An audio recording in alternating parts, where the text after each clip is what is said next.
wabarakatuh. Perkenalkan, nama saya Siti Nurlela, kelas 1F semester 1, asal dari Kabupaten Purwakarta. Video ini saya buat untuk memenuhi tugas mata kuliah pendidikan dan kewarganegaraan. Baik, di sini saya akan menjelaskan tentang penegakan hukum di Indonesia.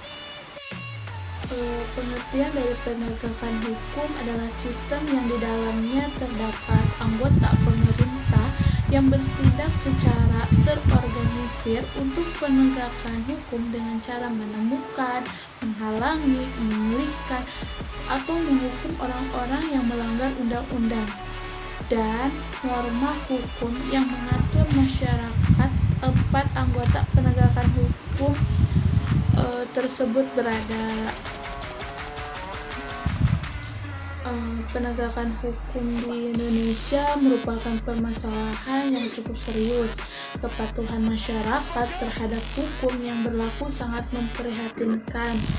Persoalan ini dipicu oleh lemahnya penegakan hukum itu sendiri. Banyak orang merasa bahwa hukum di negeri ini tajam ke bawah dan tumpul ke atas. Dalam hal ini, seharusnya penegakan hukum tidak pandang pilih dan harus memberikan rasa keadilan bagi semua masyarakat.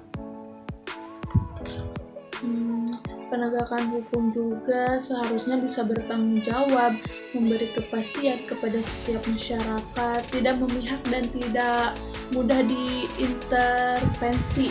Dengan ini menunjukkan bahwa hukum berfungsi sebagai mekanisme untuk melakukan integrasi terhadap berbagai kepentingan masyarakat, baik saat terjadi konflik atau tidak terjadi konflik, bahkan setelah menjadi konflik dalam masyarakat.